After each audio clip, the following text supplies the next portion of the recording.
take this book from you. Why is my handwriting in it? But you're like a hoarder of books. No. We It need is. to have the archives. Why, hello there, friends. It's Emma here, the Bookish Princess, and today I'm joined by my brother Porthos. Good evening. So you may recall that recently I visited my brother Athos. We did a tour of his library and his rare bookshelf, and that was really fun. However, many of my brothers collect books, as I do as well. So today, Porthos has invited us to unbox the Knowledge Cube. A number of years ago, I embarked on a personal project of information aggregation. And as you can see here is one of the products of that project. I'm sure when Porthos has bigger space and is able to display his books once again, we'll do a full bookshelf tour, but it should be fun to unbox the Knowledge Cube for now. Even I don't know where all my library is. Well, most of it's in the Knowledge Cubes, though. Yes, but only two knowledge cubes are known their whereabouts. Others have escaped to who knows where. Even prior to the formal project of information aggregation, I had made a point of collecting all of Dostoevsky's works. So you can see here is a, I think it's just a humble Barnes & Noble edition of The House of the Dead Barnes & Noble. Poor Folk. Can't go wrong with that. Then Clans and Families of Ireland, the heritage and heraldry of Irish clans and families. Porthos has studied heraldry and drew me a beautiful, what would you call it? Coat of arms. Coat of arms. Emma is of course familiar with Milton, our friend here, Paradise Lost. Admittedly, it escaped my knowledge to think to collect the rest of the series, so I'll have to make a point to do so. Paradise Regained is quite short, and it's often packaged with Samson Agonistes. In fact, when you look up old, covers, it looks like maybe from the beginning Milton published them both together. But this is interesting because I have a Norton Critical Edition too, but it doesn't have the same cover. It's obviously slightly different. Let's see. We have another heraldry, The Art of Heraldry: Origins, Symbols, and Designs. That's very nice. Oh, and the complete book of heraldry. How many heraldry? Oh, that's the last heraldry book. There's a number of for now. elsewhere in the collection.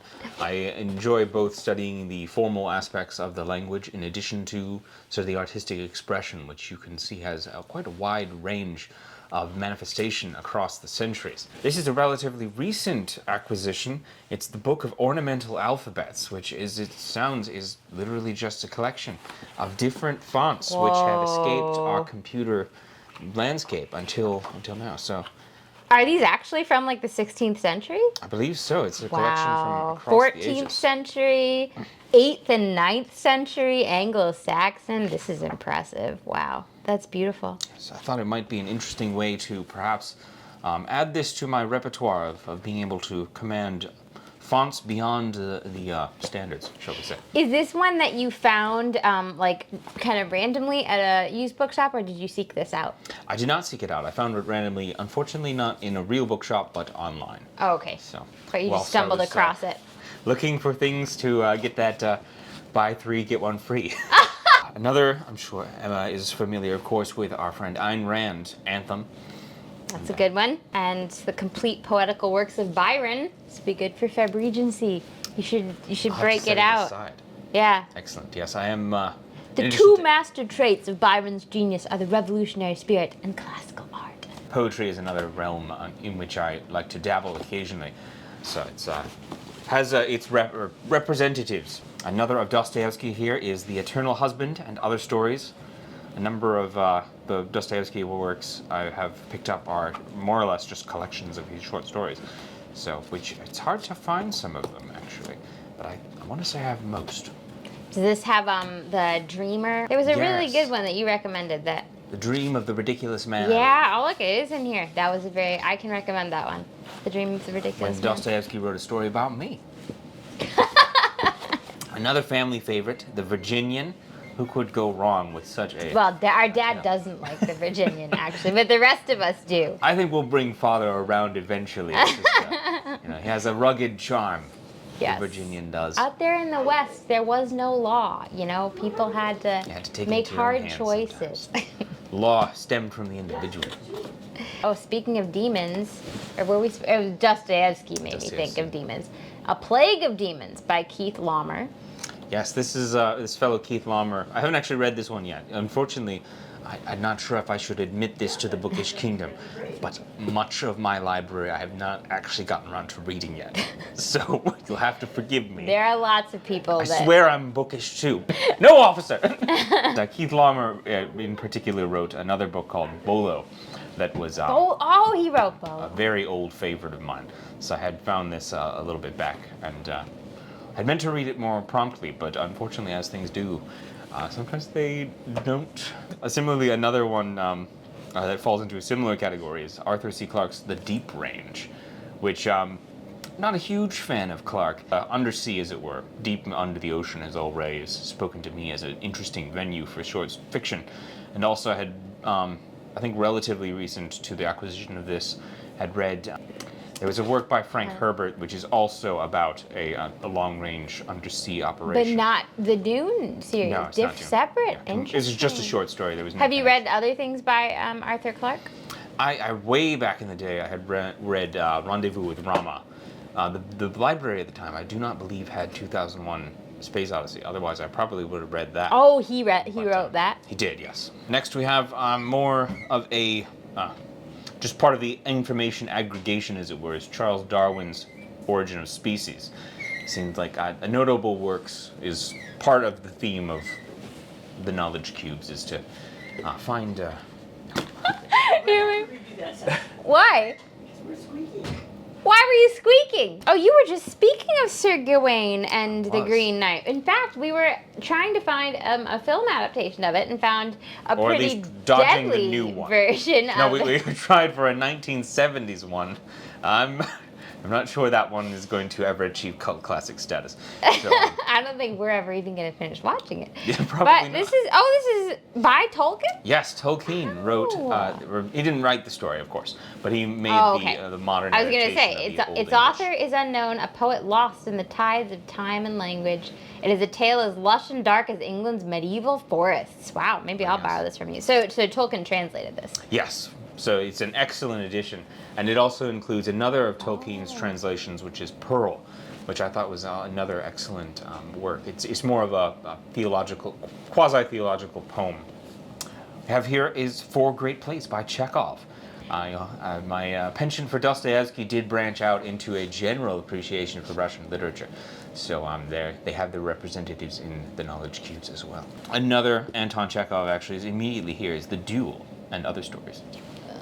There we go. Another Barnes & Noble edition of Dostoevsky. A couple of them, it looks like. We have The Possessed, which is also, the title is sometimes translated as Demons. I read the more recent Pavir and Bolkonsky translation of this. But honestly, if the only one you can get is the Barnes & Noble, you shouldn't be so snobbish as to overlook go with the Barnes & Noble. There's nothing wrong with that. The Idiot by Dostoevsky.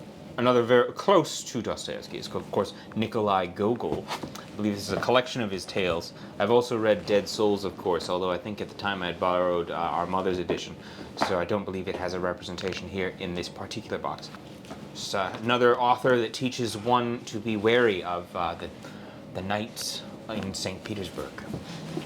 Those white knights that can trick you. Cathedrals and castles, building in the Middle Ages. It was a pretty good work, more or less documenting the early history of those cathedral projects. Oh, such nice illustrations.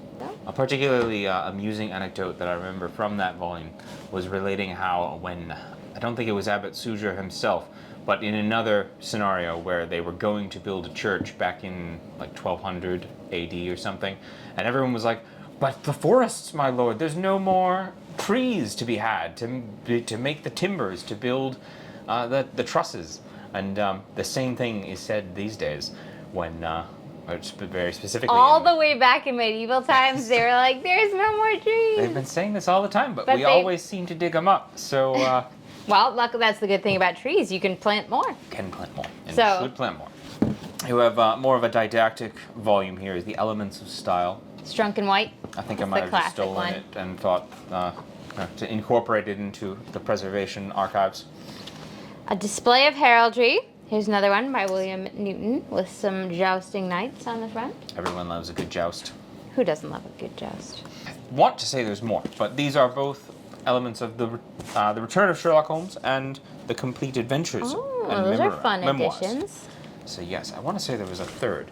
But Well, I had maybe we'll read come these across it. long ago, back in grade school, and I thought that they deserved a place within the permanent archives. Absolutely. This is a beautiful edition of Cervantes. Yes, another volume that Don I very Quixote? much mean to read. You haven't gotten to it quite yet. No, unfortunately Wow. not. You'll have a But, gorgeous edition to read once you do. there's some more Dostoevsky. It's The Gambler. Dostoevsky had a problem with gambling, so Oh, he it did? was a pseudo-autobiographical work. I'm realizing that it's going to be so much easier if I film you picking them up, because I was going to do like the B-roll later, but I think you have so many books that it'll take a long time to match the B-roll, so I'm going to do it. I'm being our secondary camera Secondary. here. There's this is the short stories of Dostoevsky, which, as mentioned, I think last time I looked, has a couple that I have had trouble finding in the past. So it was one of those works that I was eager to find.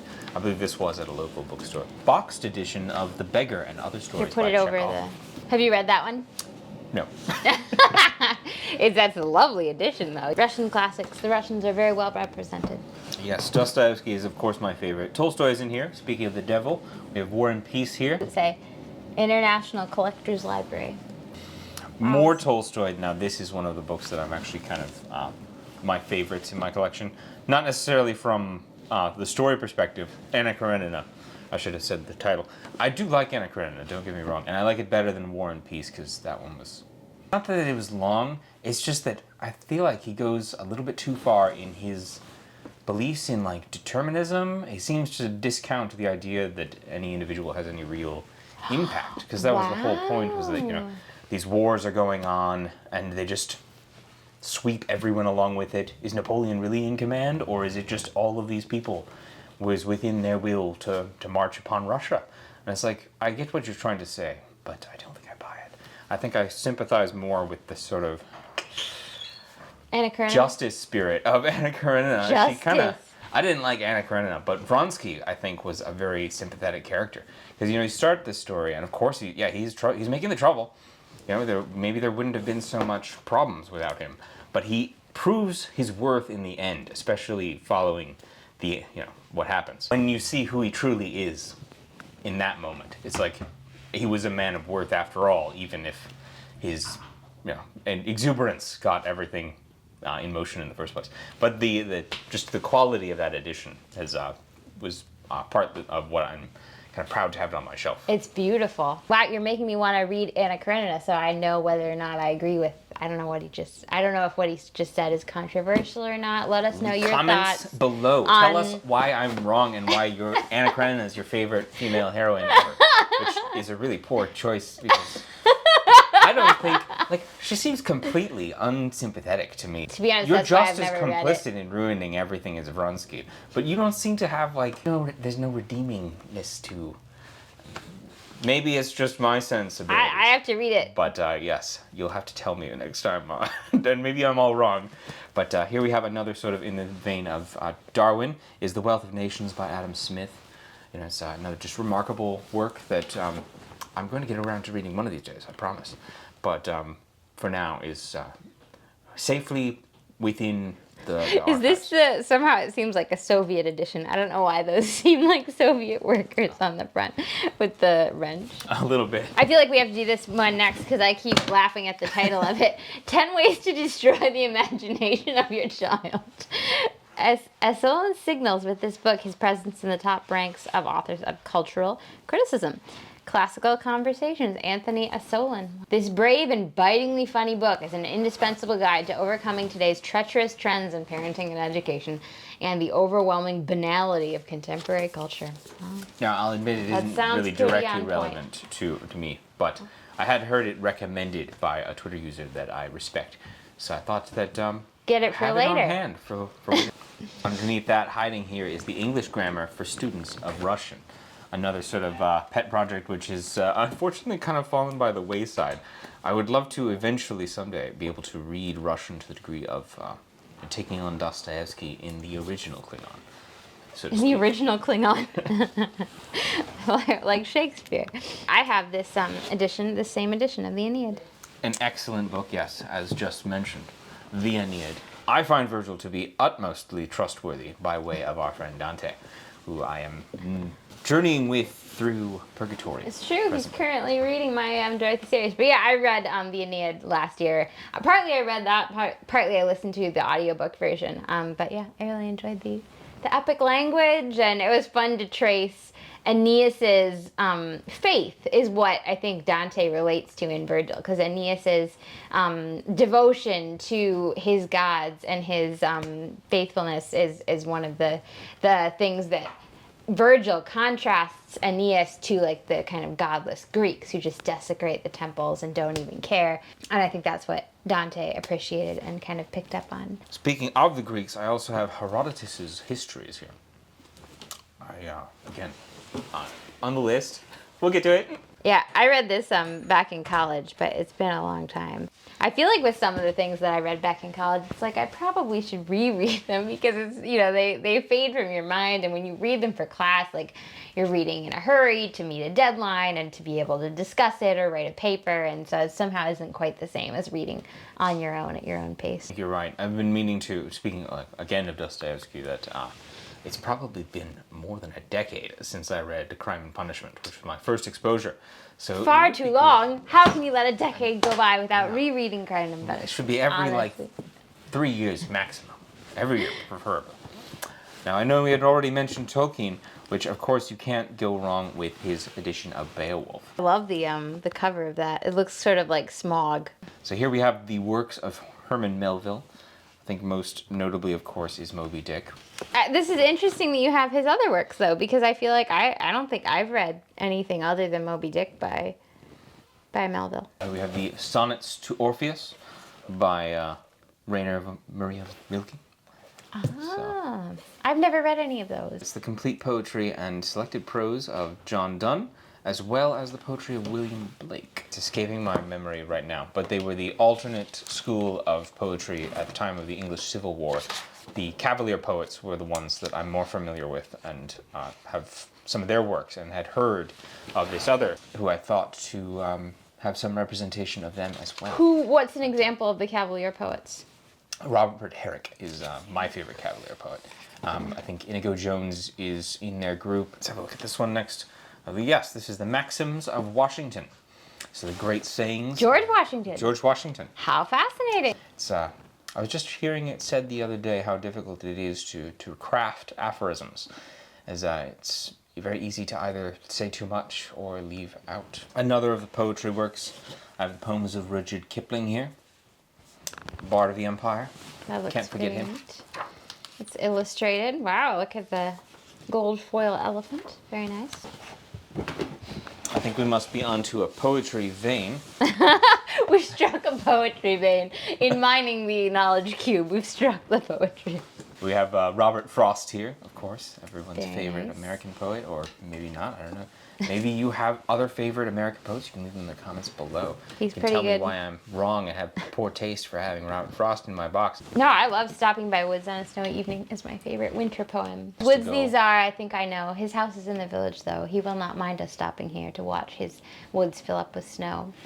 My little horse may think it queer to stop without a farmhouse near, between the woods and frozen lake, the shortest evening of the year. He gives his harness bell a shake to ask if there is some mistake. The only other sounds the sweep of dusty something and something flake. I guess I was thinking of the one where... I'm not remembering the most important part. It's in there, surely. It must be. Whose woods these are? No, I can't recall. Oh, here it is. The only other sounds the sweep of easy wind and downy flake. The woods are lovely, dark and deep, but I have promises to keep and miles to go before I sleep. And miles to go before I sleep. Do you remember the other? 224. Something like the path diverging in the woods. And I took the one less traveled by, and it has made all the difference. Here's an interesting one. Works of Kant. However, it's the Britannica Great Books, Volume 42. I have a number in my collection of various different editions of Britannica's Great Books, of different volumes of it. But they're different exactly. years? So I kind of would love to someday collect enough of the different editions, but have a full set. That'd be hilarious. So you'd have the numbers, but like the sizes and then bindings would probably all be slightly different. and you never know what you're getting in a Wow, given edition. that So would I be just think that very would be funny. quirky. I think this is a repeat from one of the editions, but it is volume 2 of the works of Thomas Aquinas from the series. And what do we have next? Could it be volume 1? It could! What? Look at that. And it just keeps going all the way down to the bottom. Another one, volume 18, is the works of Augustine. Makes for an excellent pairing with Thomas Aquinas. I would recommend a light Pinot Noir. I think this must be the Dostoevsky stack continued. Here we have Crime and Punishment. That's a nice. I like the little red feather, or gold feather on red. Here's a nice hardcover of The Brothers Karamazov. Very nice. Everyone loves the Brothers K. And here is Alexander Pushkin's attempt at a ridiculous man. Onegin? In, yes, Eugene Eugene Onegin. Onegin. Wow, this is quite a cover with the buttonhole. More Pushkin, just his complete prose tales. But he was more known for his poetry, is that right? He was, yes. I do have some poetry, which, admittedly... From Pushkin? Well, I'm sure it's somewhere, yes, from Pushkin. Struck me to be curious. I don't recall if it was actually mentioned in like any foreword or something, but of like, are we truly getting the real experience of Pushkin by reading a translation? Because what of the lyrical quality of poetry is lost by attempting to put it in another language? I know. I feel like so much is lost in translation. I mean, not that like you shouldn't read translated works. I enjoy reading translated works, but when you think about like Shakespeare or the greatest authors, their use of the language is so fine that when you translate it into another language, like how do you keep all those little inflections and like all of that? Because it's not just word for word; it's also so much underneath within Absolutely. the words that I just think exactly what occurred to me to think. It's difficult to get it translated. Yeah, because partly of what I was given to thinking at the time was that if I had all the time in the world and learned every language so I could read every work in the original, would I even be able to appreciate it then? Because if you've lost the context in which they were writing of why they would have used a certain word the way they used it. Because obviously especially in English, there's so many synonyms for any given word that the one that you choose can reveal quite a bit about what you intended to convey by its choice. It's true. And context is so much. Sometimes when I watch like the Run BTS episodes, because I love Bangtan Sonyeondan, the K-pop group, and they do this like reality show, and so they always like talk. It's very casual, and they'll talk about things they like or memories they have, and it's so fascinating. The translator has to not only translate what they said, but include the context of they're talking about this show that was popular in Korea in the 90s, or like they're doing a play on words. Like there's so much that like just the translation alone doesn't tell you everything. So. Yeah, I think we've discussed it before, but it reminds me of that interplay of Dostoevsky's time when he was writing Notes from Underground, specifically as a response to Chernyshevsky's What Is to Be Done.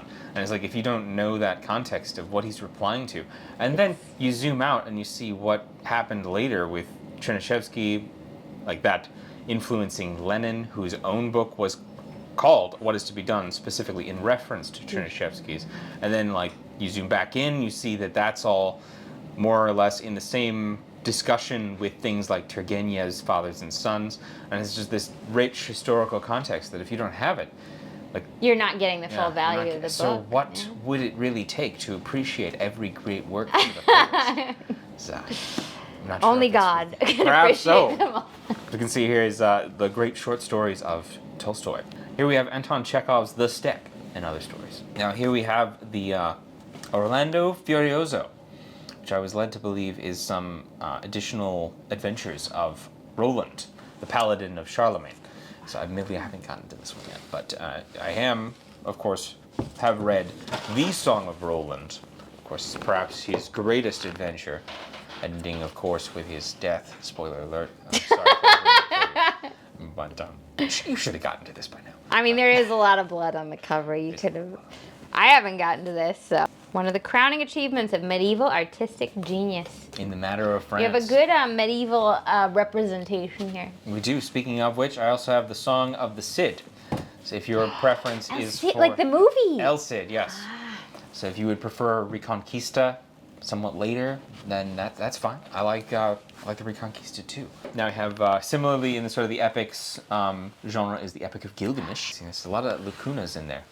So yeah, mind your step. So we've seen the matter of France, the matter of Spain, and now we have the matter of England, of course, with Malory's Morte d'Arthur. Obviously, I'm more preferential to Chrétien's works in the romances, but I'm not going to turn up my nose at Mallory. I was just thinking maybe I should read this because it was so interesting in Lewis's space trilogy. In the last one, The City of Strength, The Legend of Arthur, and Sherlock. Merlin. What is my brain? Merlin is very much a theme in that, so that made me think I should brush up on my Arthurian legends. Which is interesting because Ransom himself, though, is not Arthur, but he's more... It's like Arthur is like rather than a person, it's almost like a spiritual title that's handed down, kind True, of. but there is also a lot of... Or like Ransom, isn't he wounded? Yeah. Yeah, because that's more closely tied And to that devil who bit his ankle. to the Fisher King of the Grail cycle. So it's C.S. Lewis is clearly using a lot of the melding of a lot of motifs from the romances in that. And yes, I think I would probably enrich another reading of That Hideous Strength by knowing a little bit more about the old romances. Speaking of Lewis. Speaking of, we have here the box set of The Chronicles of Narnia. I feel like I read the first couple. I'm sure I've read The Lion, the Witch, and the Wardrobe, but I have not read all these, yeah. We were more on the Tolkien side of the force, which, For sure. Speaking of the old boy again, I got my box set, one of my copies of The Lord of the Rings here. It also includes The Hobbit. We actually should set this aside. I was going to force D'Artagnan to read Rilke's I don't know how to pronounce that either. I'm not going to try, because you're going to make fun of me if I do. You know the one. We already had the sonnets, so the other one. Again, I would like to give it another try, because people I respect like it.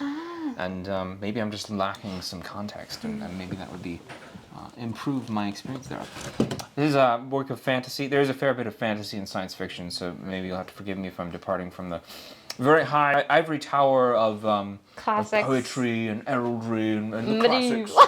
But we have The Red Knight here by Miles Cameron. I have not read it yet, admittedly, but I was recommended to it again. A lot of the works are recommendations. Although, TBH, it might be published modern, but it's slaying dragons, it's knights, it's still kind of Well, yeah. Similarly, I hear this talked about a lot as Gene Wolfe's The Book of the New Sun. But you haven't read these quite yet. Admittedly not, so you'll have to forgive me. How much of my library has gone unread, but there's just so many works, and you need to buy them when you see them. You know? I was gonna say, did you get them online or in person? Most of the hardcovers, almost all of them, are from used bookstores. They had great deals on these hardcover books. So a lot of the Britannica volumes are from that, and it'd be like, I think both Aquinas volumes were like $5.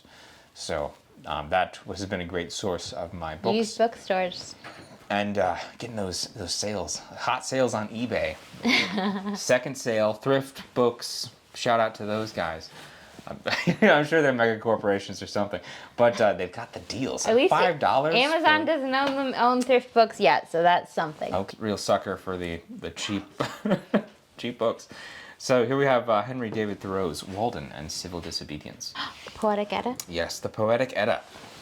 Some more of our great the foundational, I hesitate to say myth, but... Well, yeah, tell us what works. is the Poetic Edda for the uninitiated? Wasn't Athos reading this? He was, yeah, time exactly. Relatively recently.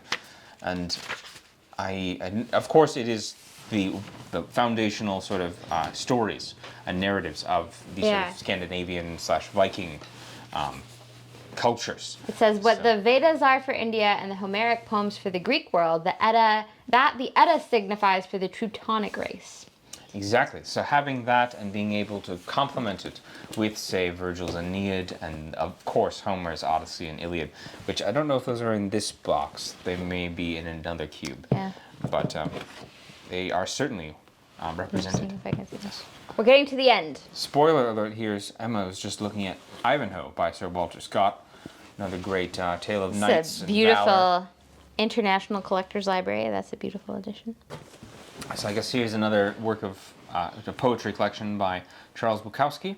Is it any good? Somehow I have a sense of distaste about Bukowski, but I'm not very familiar with him. I think you are probably correct in your assessment. It has been mine as well of the little that I have read of him. Again, it was sort of a work that was recommended to me, and those can be so hit or miss. Once you have a book, what are you going to do? Give it away? Well, if it's a bad book, you should give it away. If you would not, true. My thing is if I don't think I would pick it up and reread it again or reference it again, then I don't want it on my shelf. I have to consider that when and if I ever get around to reading it. But until then, here we have Laurus, which I believe is another book that was recommended to me about something like the It's a beautiful cover, isn't it? 15th century Russia. Russia's answer to the name of the rose. More in the vein of great works, as it were, is Victor Hugo's Les Miserables. I have admittedly not gotten around to this. I think I have proved my bona fides that I am not afraid of the large volumes, but this one just haven't turned those pages yet. This is from our library though, so when I don't think so. Oh, it is. I caused that. I'm sure that I purchased that myself. Really? Because I would have said I caused that spine mark on the spine right there. No, I would Dude, not. this is my handwriting. Maybe I did steal it. I don't know. Oh my gosh. EC Bookish Kingdom, it can be difficult to determine sometimes. Well, on occasion, I may have No, see, this is what I was. appropriated certain volumes. See, this is what I was just gonna tell them. I feel like whenever mom is trying to clean up and is like, okay, we've read this book now. We don't need it on the shelf. We can get it on the Kindle. Like, we're gonna get rid of it. Porthos quietly comes in and is like, you can't get rid of that. That's Victor Hugo. And he takes it. And now here it is, unearthing itself in the knowledge cube It's again. not bothering that's anyone. Partly why you have so many. Things that other people tried to get rid of, and you just quietly were like, but you can't get rid of it. The vast majority of our library is of our own acquisition. I didn't take this book from you. Why is my handwriting in it? Here, look, I'll read you the quotation that I marked about God's mystery at night. He pondered on the greatness and the living presence of God, on the mystery of eternity in the future, and even more strange, eternity in the past, on all the infinity manifest to his eyes and to his senses, and without seeking to comprehend the incomprehensible, he contemplated these things. I don't see anything about night, though. I've got it right here. The Tales from the Arabian Nights. This, Kipling? Who is it? No. I know, I think it's... Oh, there is no... This was not sure compiled, yeah, right? I believe so. So, edited by Andrew Lang. They don't have... It's like the Brothers Grimm, kind of, but from Tales from Arabia. Just getting excited because I spotted this. This is a wonderful book. The Beloved Vagabond by William J. Locke. This is a nice edition of it that you can recommend. Excellent sort of travel, wanderlust, Paris, French. It was mentioned in the Betsy Tacy series. Works of Robert Louis Stevenson. Excellent. Who doesn't love Classic. pirates and high adventure? And it was Treasure Island, right? Jungle Book. That was Kipling, wasn't it? Oh, you're right. But help me, Bookish Kingdom. What was the other Stevenson that everyone Knows. No, we already said Treasure said Island. that. It's like the Tree House, right? Oh, Swiss Family Robinson is not. That's Underwood's Dr. Jekyll and Mr. Hyde. There we go. That's him. Wow, and he does have some Arabian Nights in here. Okay, so. Wow, I didn't know he was Jekyll and Hyde. Here we have Oscar Wilde's Picture of Dorian Gray. Another one I haven't read, but doesn't it have something of a reputation of sorts. Tolkien again with The Children of Hurin. I believe the next couple here are books that I did in fact steal from. Yes, what we our were mother like, we'll was. get rid of these. They're not just let worth these much go. on eBay, so we'll just put them in the Goodwill bag, donate them.